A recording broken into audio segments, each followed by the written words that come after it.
Hello friends. Income लोग income from other sources करेंगे। Income from other sources हमारे income के चार मेन हेड्स हैं। Salary, income from house property, profit, business from business profession और capital gain. इन चार heads में टैक्सेबल नहीं हो रही है हमारे पास एक सेक्शन एक हेड है, इनकम फ्रॉम अदर सोर्सेस। मतलब कि जो जो इनकम आपकी चार मेन हेड्स है: salary, income from house, profit gains from business profession, capital gain. हमारी कोई इनकम इन चार हेड्स में टैक्सेबल नहीं हो रही है और इनकम एग्जेम्प्ट भी नहीं है। तो ये इनकम कहाँ टैक्सेबल होगी? इनकम फ्रॉम अदर सोर्सेस में। तो इनकम फ्रॉम अदर सोर्सेस में हम लोग क्या क्या करेंगे? तो सेक्शन 56, 57, 58 और 59 ये मेन सेक्शन है इनकम फ्रॉम अदर सोर्सेस की। सेक्शन 56, 57, 58 और 59। तो ये चार है जो इनकम फ्रॉम अदर सोर्सेस में कवर्ड है।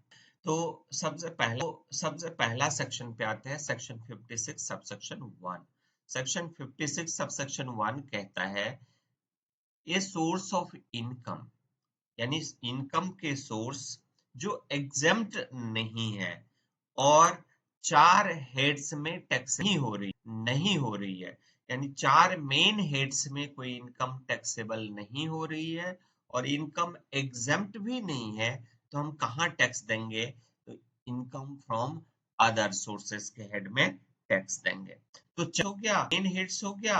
और एक अगर चार मेन हेड्स में कोई इनकम नहीं टैक्सेबल हो रहा है तो इनकम फ्रॉम अदर सोर्सेस में उसको लेके आएंगे। सेक्शन 56 सबसेक्शन 2 कहता है specific income which is taxable under from other sources. अगर ये बिजनेस प्रोफेशन में टैक्सेबल नहीं हो रहा है तभी अदर सोर्सेस में होगा। अगर ये बिजनेस प्रोफेशन में टैक्सेबल हो रहा है तो बिजनेस प्रोफेशन में ही कवर हो जाएगा। जैसे पहला इनकम है डिविडेंड। आप किसी कंपनी के शेयर्स खरीदते हो, शेयर्स के ऊपर जो डिविडेंड मिलता है annually, dividend is the part of the profit. यानी कंपनी की के शेयर्स आपके पास है, कंपनी की जो प्रॉफिट होगी उस प्रॉफिट में आपको हिस्सेदारी मिलेगी in the form of dividend. तो अगर डिविडेंड मिल रहा है अदर सोर्सेस में टैक्सेबल होगा। अगर आपका ये मेन सोर्स पीजीपी में टैक्सेबल नहीं हो रहा है तब।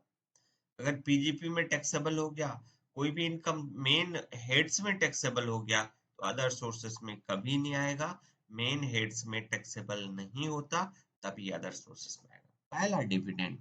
सेकंड है एम्प्लॉयज कंट्रीब्यूशन टू पीएफ। यानी आपका पीएफ है, एम्प्लॉय का पीएफ है, एम्प्लॉयर पीएफ डिडक्ट करके और सैलरी एम्प्लॉय को दे देता है। तो एम्प्लॉयर पीएफ डिडक्ट कर लेता है। तो जब तक ये डिपॉजिट नहीं करेगा, और डिपॉजिट करना है ऑन और बिफोर ड्यू डेट। पीएफ जमा करने का जो ड्यू डेट है, ड्यू डेट से पहले जमा करवा दिया तो डिडक्शन मिल जाएगा। अगर ड्यू डेट से पहले जमा नहीं करवाया तो ये इनकम फ्रॉम अदर सोर्सेस के हेड में टैक्सेबल होगा in the hands of employer.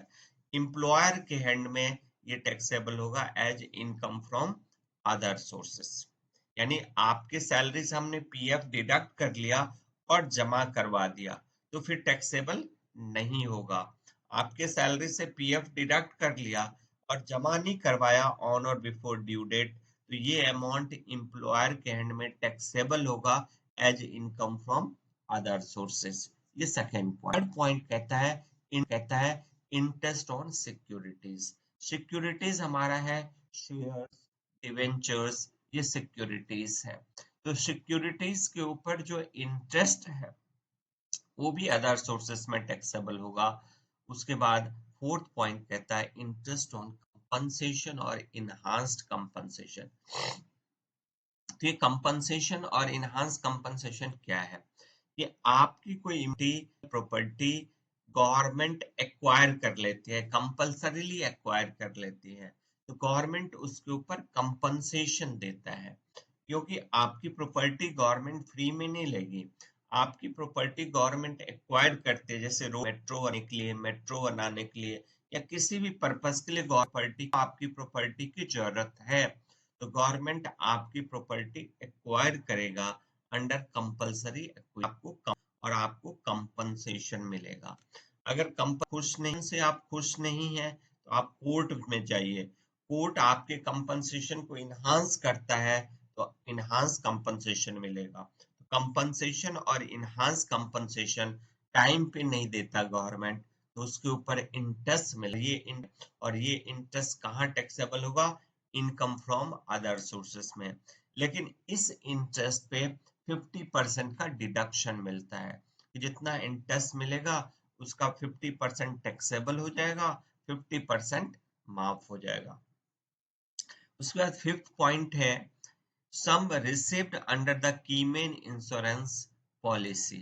कीमेन insurance policy है कि आप अपने की पर्सन का इंश्योरेंस करवा देते हैं।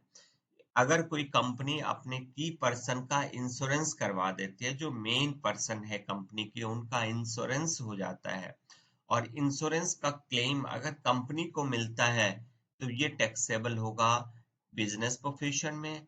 अगर ये इंश्योरेंस का क्लेम एम्प्लॉय को ये टैक्स है, तो ये टैक्सेबल होगा एज सैलरी। अगर ये क्लेम ना ही कंपनी को मिलता, ना ही एम्प्लॉय को मिलता, थर्ड पर्सन को मिलता है, then that income will be taxable under the head income from other sources. उसके बाद six come from letting of. हमारे पास प्लान है, फ्रिज है, एसी है, फ्रिज है, टीवी है, हमने रेंट पे दे दिया, किराए पे दे दिया, सोफा है, बेड है, किराए पे दे दिया, तो जो किराया मिलेगा वो किराया कहाँ टैक्सेबल होगा?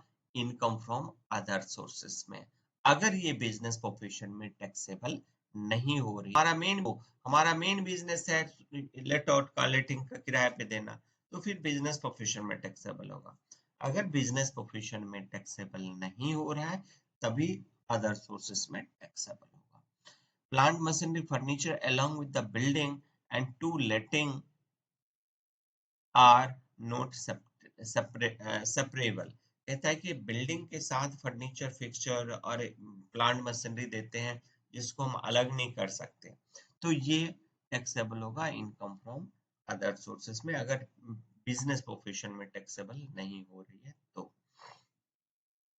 Seventh point, winning from lotteries, crossword puzzles, card games, races including horse race, ये सब है कि लॉटरी में इनकम मिल जाता है, क्रॉस में आप जीत जाते हो, या हॉर्स रेस जीत जाते हो, या कार्ड गेम, गैम्बलिंग, बेटिंग, ये सब है, तो इसमें जो भी आपको मिलेगा प्राइस में, that will be taxable under the head income from other sources. Eighth point है where any sum receive the aggregate value of 50,000। आठवां पॉइंट, इंपोर्टेंट पॉइंट है गिफ्ट। गिफ्ट आपको मिल रहा है, एट्थ पॉइंट में आते हैं। एट्थ पॉइंट है गिफ्ट। गिफ्ट आपको 50,000 से ज्यादा, इंडिविजुअल और एचएफ को गिफ्ट मिलता है, किसी से भी गिफ्ट मिले, इंडिविजुअल एचएफ को किसी से भी गिफ्ट मिले, 50,000 तक गिफ्ट बिल्कुल माफ है। 50,000 तक गिफ्ट में कोई देना है। अगर ये 50,000 से ज्यादा वैल्यू का टोटल है, तो टोटल अमाउंट टैक्सेबल हो जाएगा। सपोज 60,000 रुपए का गिफ्ट मिला, तो पूरा 60,000 रुपए इनकम फ्रॉम अदर सोर्सेस में टैक्सेबल होगा। तो आठवां पॉइंट कहता है कि गिफ्ट मिलता है विदाउट एन एडिक्वेट कंसिडरेशन, बिना एडिशन का, कंसिडरेशन का गिफ्ट मिलता है, और गिफ्ट 50,000 से ज्यादा वैल्यू का है, तो पूरे entire amount will be taxable as income from other sources. Exception है, कुछ केस में गिफ्ट पूरा माफ है, यानी जितना भी गिफ्ट मिले, चाहे 60 लाख मिले, 50,000 से ज्यादा मिले, कम मिले, जितना भी गिफ्ट मिले, सब एग्जम्प्ट होता है। कब एग्जम्प्ट है? प्रोविजो मिल देखते हैं, provided that nothing shall be taxable in case of gift received from the relatives.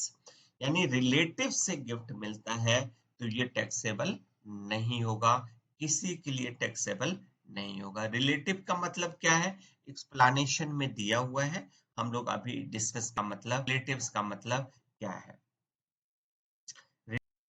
Relatives, अब रिलेटिव्स में आते हैं। रिलेटिव्स हमारा कौन कौन होगा, तो यहाँ के रिलेटिव्स बताया है। रिलेटिव्स ऑफ इंडिविजुअल, इंडिविजुअल्स का, इंडिविजुअल्स का रिलेटिव्स कौन कौन होगा, तो पहला इंडिविजुअल, इंडिविजुअल स्पॉस ले ले, स्पॉस ले लेते हैं, स्पॉस, इंडिविजुअल स्पॉस।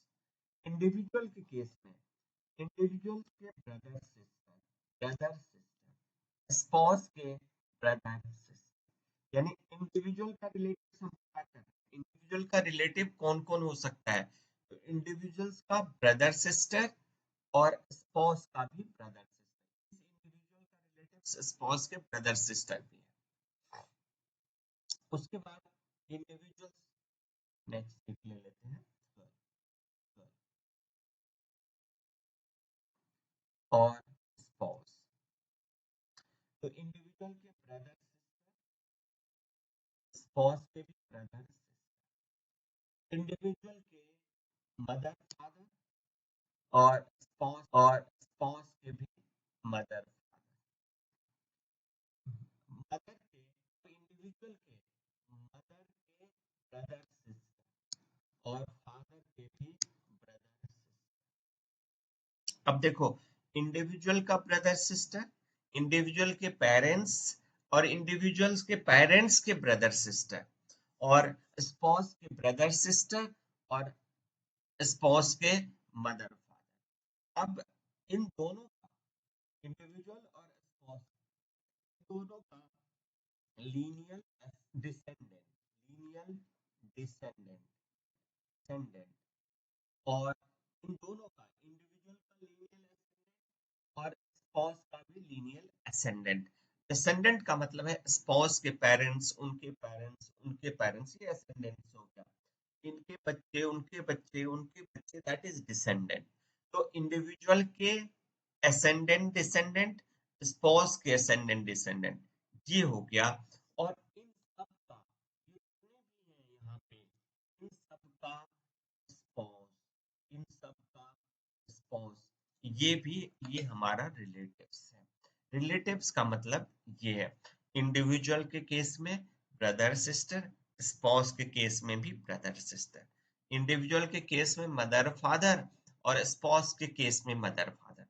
अब मदर फादर यहाँ पे इंडिविजुअल के केस में मदर के ब्रदर सिस्टर, यहाँ स्पॉस के केस में मदर के ब्रदर सिस्टर नहीं लेना है, स्पॉस के केस में फादर के ब्रदर सिस्टर नहीं लेना है, लेकिन इंडिविजुअल के केस में मदर के ब्रदर सिस्टर, यानी मामा और मौसी, ये हमारा रिलेटिव्स है।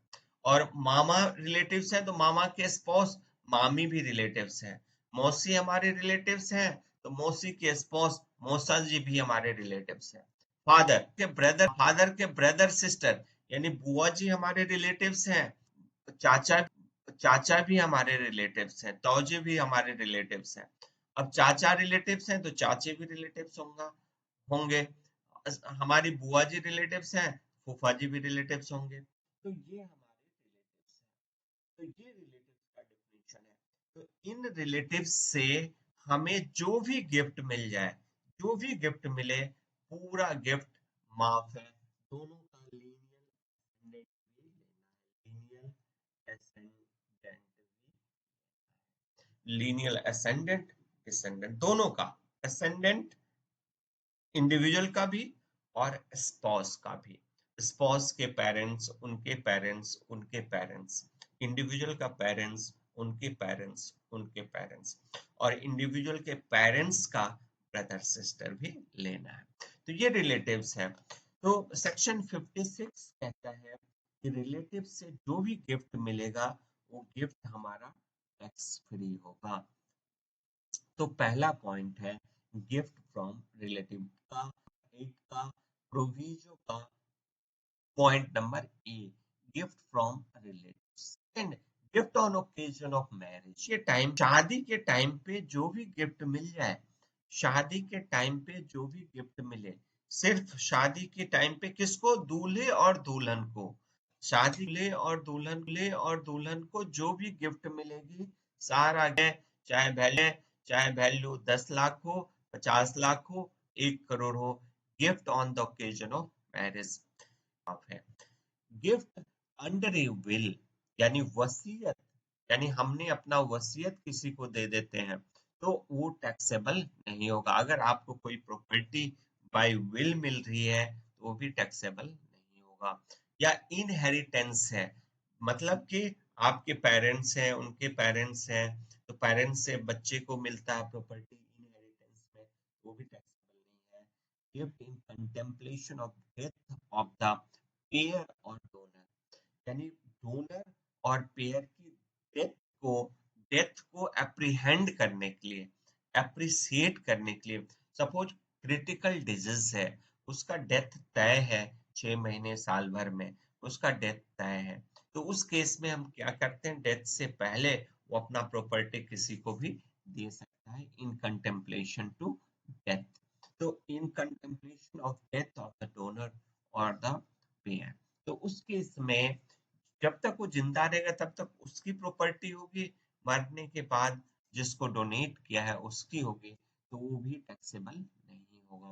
गिफ्ट ई पॉइंट क्लॉज नंबर ई कहता है, gift from any local authority, local authority से गिफ्ट मिलता है, जैसे म्युनिसिपल कॉर्पोरेशन से गिफ्ट मिल गया, तो वो टैक्सेबल नहीं होगा। उसके बाद gift from fund, foundation, university, यानी आप अपने यूनिवर्सिटी में टॉप करते हो, यूनिवर्सिटी आपको गिफ्ट देता है तो टैक्सेबल नहीं होगा। कोई एजुकेशनल इंस्टीट्यूशन हो, मेडिकल इंस्टीट्यूशन हो, हॉस्पिटल से गिफ्ट, इनसे गिफ्ट मिलता है तो ये गिफ्ट होगा। और 56 clause 7H, by way of transaction not regarded as transfer, कि कहता है कि अगर कोई ट्रांजेक्शन ट्रांसफर नहीं है तो फिर वो गिफ्ट भी नहीं होगा। तो रिलेटिव्स का यहाँ एक्सप्लेनेशन में दिया है, हम लोगों ने अभी पढ़ा है। Gift spouse of individual, brother sister of individual, brother sister of spouse of individual, brother sister of either of the parents of individual, individual के मदर के ब्रदर सिस्टर और फादर के ब्रदर सिस्टर, लेकिन स्पाउस के parents ही आएगा, spouse के parents का brother sister नहीं लेना है, तो ये रिलेटिव्स है। उसके बाद लीनियल असेंडेंट, डिसेंडेंट और इन सबके स्पाउस भी रिलेटिव्स होंगे। तो gift received by an individual from the unrelated person is taxable, 50,000 तक माफ है, 50,000 से ज्यादा वैल्यू के गिफ्ट किसी अनरिलेटेड पर्सन से मिलता है, इंडिविजुअल और एचएफ को, तो पूरा अमाउंट टैक्सेबल होगा as income from other source. Gift of money received without consideration, the aggregate of the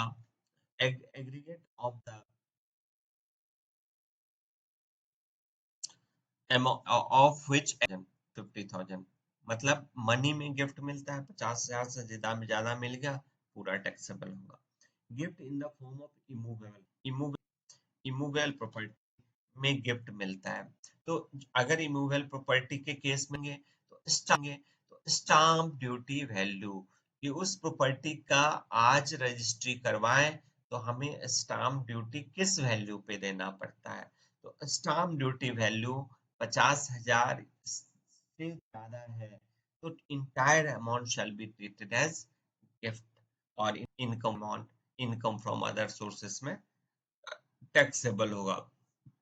तो immovable property stamp duty value किस डेट में देखते हैं, सपोज आज के दिन एग्रीमेंट किया और प्रॉपर्टी का सेल डीड रजिस्टर्ड होगा 2 महीने बाद, 3 महीने बाद, तो जिस दिन आप एग्रीमेंट करोगे उसी डेट का स्टाम्प ड्यूटी वैल्यू लेंगे, provided advance must be given by any mode other than cash. आप एग्रीमेंट टू सेल करते हो, उस दिन अगर आपने एडवांस दिया है किसी भी मोड में कैश के अलावा, तो उसी डेट की स्टाम्प ड्यूटी की वैल्यू लेंगे। अगर ये आप कैश में एडवांस दिया है तो हम एग्रीमेंट टू सेल को वैलिड ही नहीं मानेंगे। तो उस केस में सेल डीड रजिस्टर्ड होगा जब, उस टाइम उसकी स्टाम्प ड्यूटी वैल्यू देखेंगे।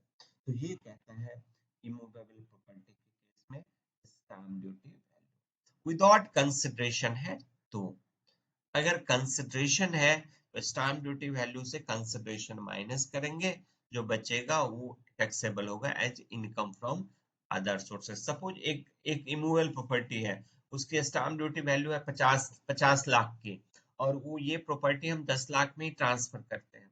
40 लाख, जो 40 लाख की जो वैल्यू होगी that will be taxable as income from other sources in the hands of recipient, यानी जिसको रिसीव होता है उसके हैंड में टैक्सेबल होगा। और gift of property other than immovable property, यानी गिफ्ट के केस में सिर्फ एक तो कैश हो गया, gift money, gift in in terms of money, उसके बाद इमूवेबल प्रॉपर्टी, उसके बाद मूवेबल प्रॉपर्टी में सिर्फ 3 एसेट ही आप गिफ्ट दोगे तो टैक्सेबल होगा, इसके अलावा कोई भी एसेट टैक्सेबल नहीं होगा। ये मूवेबल प्रॉपर्टी में कौन कौन सा एसेट, कौन कौन सी प्रॉपर्टी टैक्सेबल होती है? पहला है ज्वेलरी और बुलियन, यानी ज्वेलरी और बुलियन आपको गिफ्ट में मिलता है, फ्री ऑफ कॉस्ट मिल गया, उसका फेयर मार्केट वैल्यू देखेंगे क्या है। फेयर मार्केट वैल्यू 50,000 से ज्यादा है तो इंटायर अमाउंट टैक्सेबल होगा। अगर ज्वेलरी बुलियन आपने कंसिडरेशन दे के लिया है, सपोज 1 लाख की ज्वेलरी है, आपने 40 में ले लिया, तो 60,000 ये भी 50 से ज्यादा है, तो ये fair market value minus consideration, ये 50,000 से ज्यादा है, तो ये अमाउंट टैक्सेबल होगा as income from other sources. पहला jewellery bullion, second shares and securities. Gift में हम क्या क्या दे सकते हैं? Jewellery bullion, share securities, drawing, paintings, sculptures और एनी वर्क ऑफ आर्ट। बस ये 3 एसेट, 3 प्रॉपर्टी गिफ्ट में देते हैं तो टैक्सेबल होगा। इसके अलावा कुछ भी गिफ्ट में दे दो वो टैक्सेबल नहीं होगा। सपोज कार गिफ्ट में दे दिया, कितना टैक्स बनेगा? जीरो। बुक्स गिफ्ट में दे दिया, कितना गिफ्ट बनेगा? जीरो। घड़ी गिफ्ट में दे दिया, कितना टैक्स बनेगा? जीरो। क्योंकि हम इसको प्रॉपर्टी मानते ही नहीं है। सिर्फ 3 एसेट, एक movable, immovable, immovable property gift दोगे, अगर स्टाम्प ड्यूटी वैल्यू 50,000 से ज्यादा है तब टैक्सेबल होगा। Gift in terms of money अगर देते हो विदाउट कंसिडरेशन, 50,000 से ज्यादा है तब टैक्सेबल होगा। और गिफ्ट मनी, मनी, उसके बाद इमूवेबल प्रॉपर्टी के अलावा सिर्फ 3 प्रॉपर्टी है, jewellery bullion, share securities and तीसरा है drawings, paintings, sculptures, any work of art. तो ये 3 एसेट गिफ्ट में दोगे और वैल्यू, फेयर मार्केट वैल्यू 50,000 से ज्यादा है तब टैक्सेबल होगा। अगर 50,000 तक है तो हम गिफ्ट ही नहीं मानेंगे, वो तो माफ है। 50,000 से ज्यादा है तो गिफ्ट में टैक्सेबल होगा। अब इन 3 के अलावा कुछ भी गिफ्ट कर दो आप, 1 करोड़, 1 करोड़ का गाड़ी खरीद के गिफ्ट दे दिया किसी को भी, तो उसके हैंड में, रेसिपिएंट के हैंड में जीरो टैक्स होगा, बिकॉज प्रॉपर्टी, प्रॉपर्टी। घड़ी खरीद लिया 1 लाख में, गिफ्ट कर दिया, कितना टैक्स होगा? जीरो। रेसिपिएंट के हैंड में कुछ भी टैक्स नहीं होगा। इन 3 एसेट के अलावा कुछ भी गिफ्ट दे दो टैक्सेबल। उसके बाद 56 सेक्शन 2 कहता है, 2 क्लॉज 9, 56 सबसेक्शन 2 क्लॉज 9 कहता है कि कोई इमूवेबल प्रॉपर्टी हम है, बेचना है, तो इमूवेबल प्रॉपर्टी बेचने से पहले एग्रीमेंट टू सेल होगा। एग्रीमेंट ऑफ सेल आपने किया है और एडवांस रिसीव किया है, तो एडवांस रिसीव करने के बाद आपको 2 महीने 3 महीने का टाइम मिलता है कि बैलेंस पेमेंट आप दे दो। अगर आप दे दो, अगर आप नहीं देंगे तो जो एडवांस दिया था वो forfeit.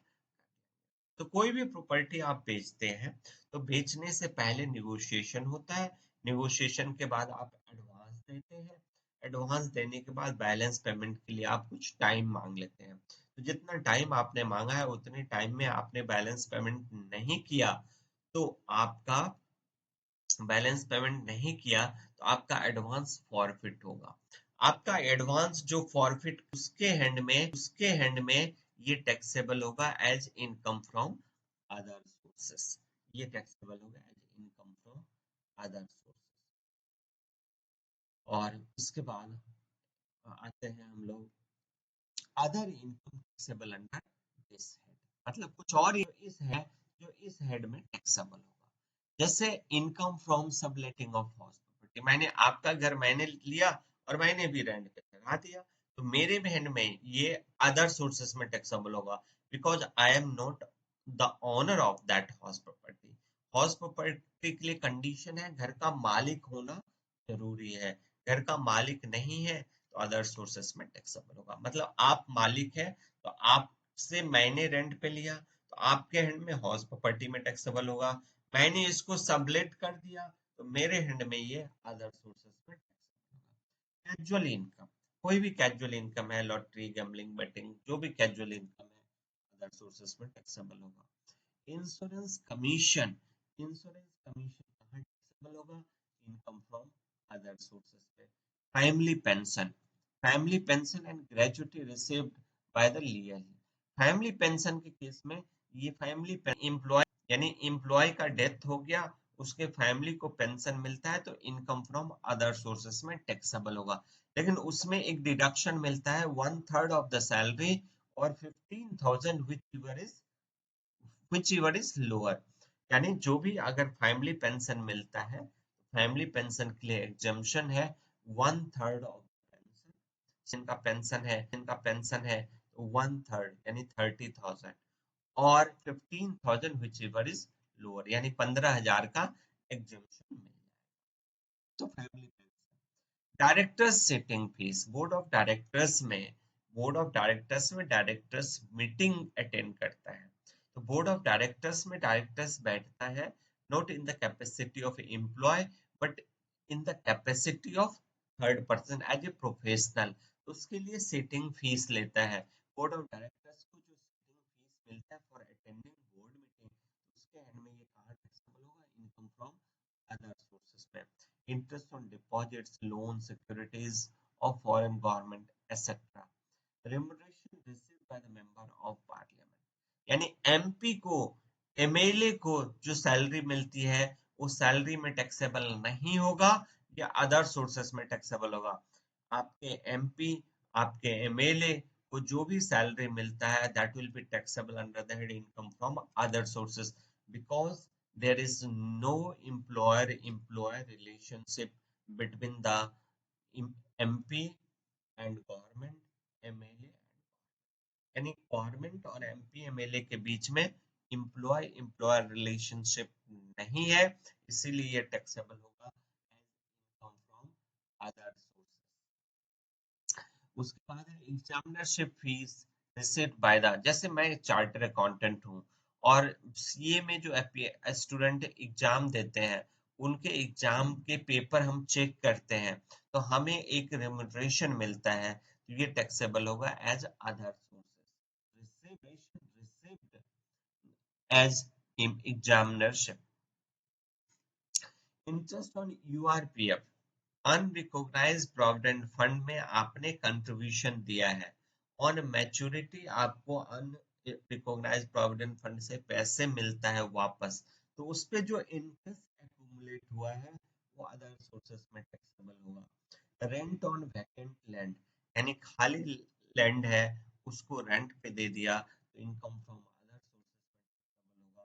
Agricultural income from agricultural land, agricultural income from agriculture land situated outside India, यानी इंडिया में एग्रीकल्चर लैंड है उससे जो इनकम होगी वो तो एग्रीकल्चरल इनकम होगी, लेकिन यही लैंड फॉरेन कंट्री में है और उस लैंड से जो इनकम होगी that will be taxable under the head other sources. यानी एक ही एग्रीकल्चर लैंड है, एक इंडिया में है एक फॉरेन कंट्री में है। इंडिया में जो लैंड है उससे जो एग्रीकल्चर इनकम होगी वो एग्रीकल्चर इनकम होगी। लैंड इंडिया से बाहर है उससे जो इनकम होगी वो अदर सोर्सेस में टैक्सेबल होगा। Income from royalty, racing, establishment, granting of mining rights, directors commission for standing as a guarantor, किसी का डायरेक्टर किसी का गारंटर बनता है जो कमीशन मिलता है। इनकम रिसीव्ड फ्रॉम डिसकंटिन्यूअंस और बिजनेस, कम इनकम, बिजनेस को डिसकंटिन्यू कर दिया, डिसकंटिन्यू के लिए हमें जो भी कंपनसेशन मिला है वो अदर सोर्सेस में टैक्सेबल होगा, अगर वो बिजनेस प्रोफेशन में हो रहा है तो। सेक्शन 145 कहता है मेथड्स ऑफ अकाउंटिंग, यानी मेथड्स ऑफ अकाउंटिंग हमारा दो है, एक्रूअल बेसिस और cash basis.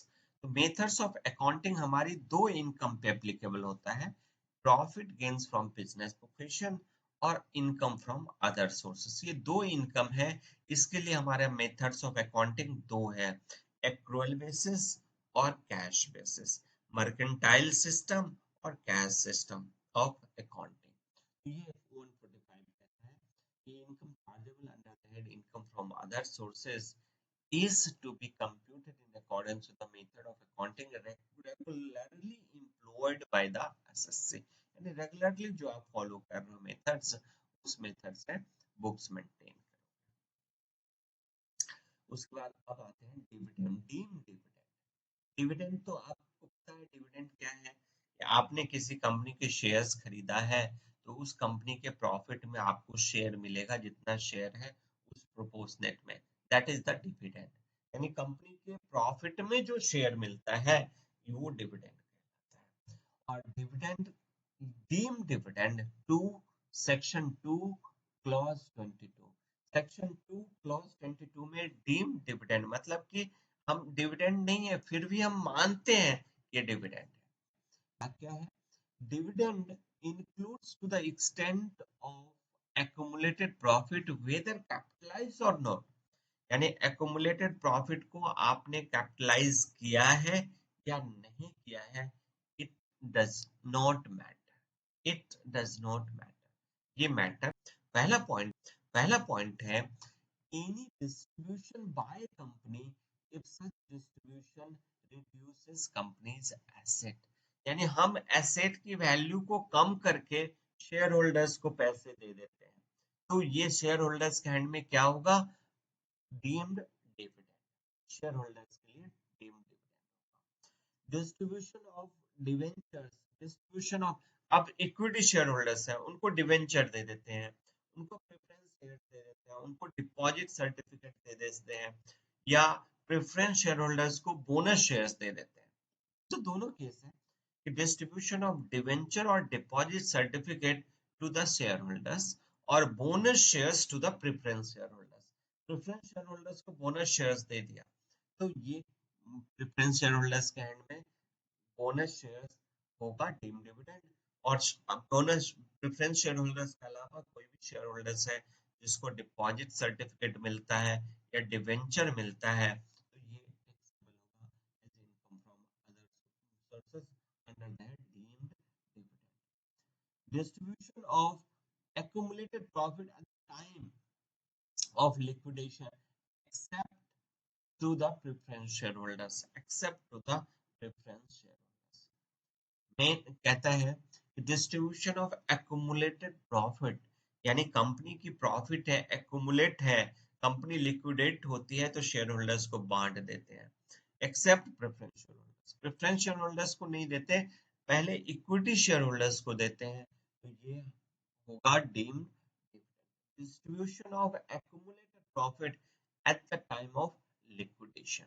Clause number D, distribution of accumulated profit on relation of share capital except to the preference, यानी प्रेफरेंस शेयर होल्डर्स के अलावा डिस्ट्रीब्यूशन ऑफ accumulated profit मतलब कि हम कैपिटल को रिड्यूस करके शेयर होल्डर्स को डिस्ट्रीब्यूट कर सकते हैं। तो पहला हो गया एसेट को रिड्यूस करके शेयर होल्डर्स को दे देते हैं, या शेयर होल्डर्स को डिवेंचर या डिपॉजिट सर्टिफिकेट दे देते हैं, या एक्यूमुलेटेड प्रॉफिट लिक्विडेशन पे शेयर होल्डर्स को दे देते हैं, या कैपिटल को रिड्यूस करके शेयर होल्डर्स को दे देते हैं। और क्लॉज ई पांचवा पॉइंट कहता है कि loan advance given by private company, अगर कोई प्राइवेट लिमिटेड कंपनी है लोन एडवांस देता है किसको लोन एडवांस देता है? शेयर होल्डर्स को, जिसके पास उस कंपनी के 10% या उससे ज्यादा शेयर शेयर कैपिटल है। यानी किसी कंपनी में ए लिमिटेड में मिस्टर ए है जिसका 10% से ज्यादा वोटिंग पावर है, और ए लिमिटेड ने ए प्राइवेट लिमिटेड ने ए को मिस्टर ए को लोन एडवांस देता है, तो ये लोन एडवांस भी डीम्ड डिविडेंड होगा। अब कहते हैं कि हम डायरेक्टली ए को नहीं देते। ए प्राइवेट लिमिटेड है, ए प्राइवेट लिमिटेड ए को डायरेक्ट लोन नहीं देके किसी ऐसे कंसर्न को लोन देता है जिस कंसर्न में इस ए का 10% या उससे ज्यादा वोटिंग पावर है। तो ये क्या होगा? Deemed dividend. यानी लोन एडवांस, कंपनी लोन कह के दे रही है लेकिन लॉ कहता है कि ये लोन नहीं है, ये तो डिविडेंड है, ये डीम्ड डिविडेंड है। तो अगर कोई प्राइवेट लिमिटेड कंपनी अपने शेयर होल्डर्स को लोन एडवांस देती है, जिस शेयर होल्डर्स के पास उस कंपनी के 10% या उससे ज्यादा वोटिंग पावर है, तो उस लोन एडवांस को लोन नहीं कहेंगे, उस लोन को डीम्ड डिविडेंड। और नेक्स्ट पॉइंट कहता है कि अगर एक प्राइवेट लिमिटेड कंपनी ए को डायरेक्ट लोन नहीं दे करके किसी कंसर्न को लोन देता है जिस कंसर्न में भी ए का 10% या मोर वोटिंग पावर है, तो ये भी डीम्ड डिविडेंड होगा। या तो डायरेक्ट ले ले या इनडायरेक्ट लोन ले ले, तो 10% या उससे ज्यादा वोटिंग पावर है शेयर होल्डर्स का, और उस शेयर होल्डर्स को कंपनी लोन देती है, एडवांस देती है, तो ये टैक्सेबल होगा as income from other sources. तो ये डीम्ड डिविडेंड है। उसके बाद सेक्शन 57 पे आते हैं डिडक्टेबल एक्सपेंसेस। यानी इनकम फ्रॉम अदर सोर्सेज की इनकम अर्न करने के लिए आपने कुछ एक्सपेंडिचर किया है, उसका डिडक्शन मिलेगा सेक्शन 57 में। In respect of interest, interest को अर्न करने के लिए आपने कोई भी खर्चा किया है in terms of commission, remuneration, या जो भी ब्रोकरेज जो भी दिया है उसका deduction. In respect of family pension, family pension है तो फैमिली पेंशन के लिए डिडक्शन मिलता है 1/3 ऑफ द पेंशन और 15,000 विच एवर इज लोअर। यानी पेंशन का 1/3 और 15,000 विच एवर इज लोअर। और पॉइंट नंबर 3 कहता है in respect of income from letting deduction. जैसे लेटिंग हमारी इनकम है किराए पे देना, तो किराए पे दे रहे हैं तो डेप्रिसिएशन है, इंश्योरेंस है, ये सब खर्चा है, उसका डिडक्शन मिल जाएगा। और चौथा पॉइंट कहता है any other expenditure incurred to earn the income from other sources. अगर आपने इनकम अर्न करने के लिए कोई भी खर्चा किया है जो पर्सनल नेचर का नहीं है, कैपिटल नेचर का नहीं है, उसका डिडक्शन मिल जाएगा सेक्शन 57 में डिडक्शन है। 58 में आते हैं expenses not allowed as a deduction. कहता है इन खर्चे का हम डिडक्शन नहीं देंगे। कौन कौन से? Personal expenditure. अगर कोई खर्चा आपने पर्सनल एक्सपेंडिचर किया है, पर्सनल अपने लिए किया है, तो आपको डिडक्शन क्यों मिलेगा?